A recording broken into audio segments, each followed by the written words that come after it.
I'm here at the table today with Michael Garcia, New Mexico State Program Director for the Corporation for National and Community Service. Thanks for being here. Thank you for having me, Sarah.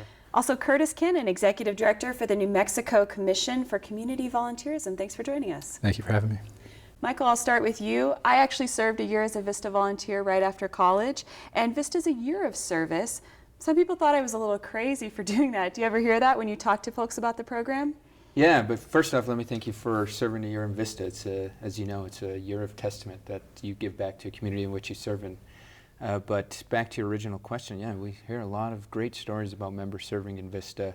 You know, the challenges they see, but a lot of their successes that they see as well. Successes definitely outweigh the challenges, which is great. And you served here in New Mexico. What did you do as a VISTA volunteer? Yes, I served in Albuquerque as at a local nonprofit here called the New Mexico Forum for Youth and Community. For that organization, I did youth research in regards to poverty issues, did a lot of community conversations, a lot of research digging how we can combat poverty issues, primarily rural issues that affect youth.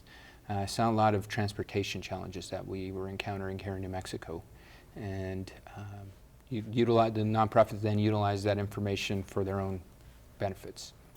And Curtis, you also served a year in San Francisco. What did you do? I did. As an AmeriCorps VISTA myself, I actually oversaw volunteers, groups of skill-based volunteers that wanted to give back their professional skills to help nonprofit organizations succeed. So I recruited, managed teams of professionals, taking on strategic plan, marketing, HR, IT, really using their professional skill sets to help meet nonprofit organizations who are affecting and working with low-income individuals in their communities. When you say that, it makes me think of when people hear the word volunteer, they might just think, oh, they're just kind of helping out, doing a little bit on the edges. That's a little bit more big picture. What's the value in that for a local organization and having a volunteer who maybe has been to school or has some sort of skills that they can really contribute to the organization more than just being there? Sure. So it's really understanding, what's the mission of my organization, what are my needs and goals in reaching that mission, and where can I place volunteers strategically. And quite often, nonprofit organizations don't have the funding to bring in consultants. They don't have expertise on their staff, so we were able to recruit professionals to use their business skill sets in the nonprofit sector. And Michael, how many VISTA volunteers are in New Mexico right now? Currently we have 51 members serving through 7 different projects. We have one project primarily that places members outside of the state through Boys and Girls Clubs in Indian country. So that particular organization places members from all the way out west in Hawaii, all the way out east to Maine. So that's one of our bigger projects. And for our VISTA members here in the state of New Mexico, is it better that they are people, New Mexicans, people who are already here, or coming in from out of state? It's up to the organization to determine who they want to recruit. Sometimes an organization is looking for a specific skill set, and if you're trying to recruit in a rural community, sometimes you have to go outside of that community to get that specific skill set. But ultimately, it's the organization's determination where their member comes from.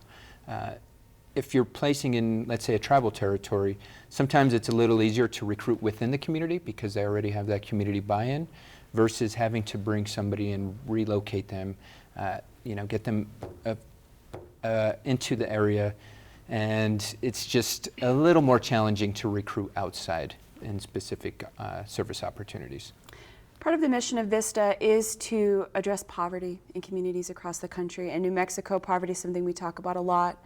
Our state's very poor. A lot of people are working on that in different ways. How is VISTA part of that at the local level, those volunteers? Well, VISTA's main goal is to alleviate poverty. It started in the 1960s with President Lyndon Johnson with the War on Poverty. This year we celebrated the 50th anniversary of VISTA, so we've been combating poverty for 50 years. We have many different ways we target that, whether it's through education outcomes or health outcomes, but we have several different ways that VISTA targets kind of bringing folks out of poverty and giving them that hand up to hopefully sustain and break that cycle of poverty within communities. What are some examples of some of the programs and the things people are doing on the ground right now to do that? Okay, so right now we have some innovative programming going on. We just brought on a project through the University of New Mexico Social Media Project, and they're targeting an education focus that has a STEM focus. As we know, that's a big initiative now nationally, and they're incorporating arts into their initiative, so it's actually STEAM, not STEM.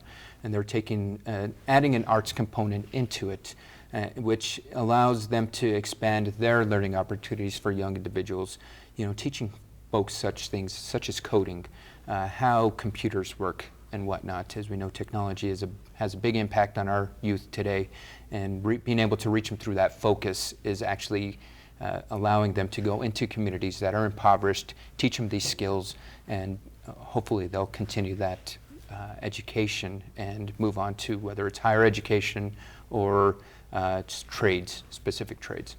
Might tie into that effort on entrepreneurs and entrepreneurship in Albuquerque. Yeah. Curtis, your perspective on the value of VISTA volunteers coming in and addressing poverty through specific programs around the state? I think VISTA members bring passion, energy, but also, as you heard, ideas and initiatives. So I think that we need people out in the community looking at these problems in different ways and need to bring more resources. So I think that vision is invaluable, but also I think that as an alum, I know that AmeriCorps Vista instills a desire to give back and a knowledge of knowing how to do that. So how do we carry that forward? Even if we're no longer in the public sector, we can still give back to the community. And I think that we're always growing champions for community change in AmeriCorps. Now, what about having folks be exposed to some issues that maybe they didn't know about? If you grew up in a solidly middle class, you might see some things as a VISTA volunteer that you hadn't seen before in different parts of the community. How do you think that could change people and change how they view their role in the community? Sure. It's eye-opening. I grew up in a middle-class neighborhood, and as an AmeriCorps member, was working in some heavily lower-class, impoverished communities. And I think you see the need on TV, you read it in the newspaper, but it's one thing separate to go into those communities and meet the families who are struggling and really understand where they're coming from and how you can help them to help themselves, to marshal community resources to change their situation. Michael, volunteers might face some challenges when they're working, having these experiences that are new for them. What support do you offer for VISTA volunteers during their year of service?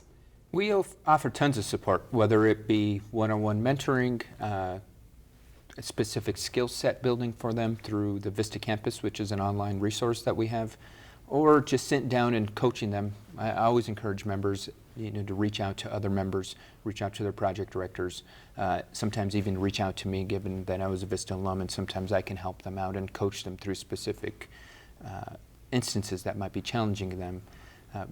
But we see all different types of challenges. As you know, as you're a VISTA member, the living stipend that members get is pretty minimal, and it takes some planning and preparation for members to get used to living off of that living stipend, and that is a challenge we see.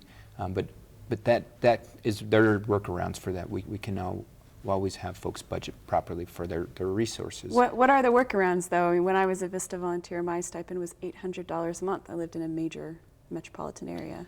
Right. So there are some benefits that organizations can give to their members. They can't give them any financial benefits, and besides potentially providing supplemental income for their housing. That is the only benefit that an organization can give to a member. Other than that, we can provide resources such as helping them plan and budget their monies properly, see how they can potentially cut out expenses that they don't necessarily need. Maybe minimizing their entertainment line item in their budget a little bit, and finding other avenues how they can go to maybe free entertainment, that type of stuff. But it's all, you can strategically approach it. Everybody's different, but we take it on a one-on-one basis.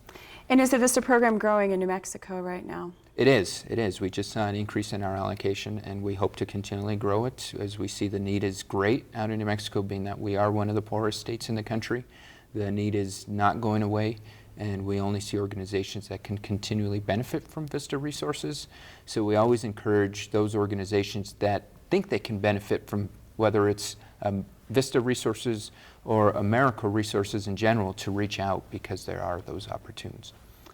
Curtis, you work in service, both of you do, but how do you see other people carrying on the values of Vista as they continue their careers, get a job, move ahead in their lives? Sure, sure. Well, first of all, many members, alums go into public service, whether it's politics, teaching, they remain in the sector, they remain ingrained in their communities on the ground. But even those who don't seek a career in public service are giving back. They're volunteering, they're donating, they're serving on boards, they're figuring out ways to stay connected to the issues that they were passionate about. And again, that sticks with them. And I'd like to bring a good point of that members that serve after their year of service, those that serve in urban areas are 27% more likely to find employment after service, and that number jumps up to 55% in the rural areas. So using service as a pathway to employment is perfect. That's interesting. And so employers know what service is, or those young people are having to go, or maybe not so young, having to go explain what their year of service was to a potential employer? Both. Some do know what service is, but there does take some educating on the behalf of us. As you know, service is not big and pretty, and we're trying to get it big and pretty, and everybody knows what service is, the benefits it has, not only to the organizations, but to the members as well. Thank you both for sitting down with us today. I'll put links to both of your organizations on our website, newmexicoinfocus.org.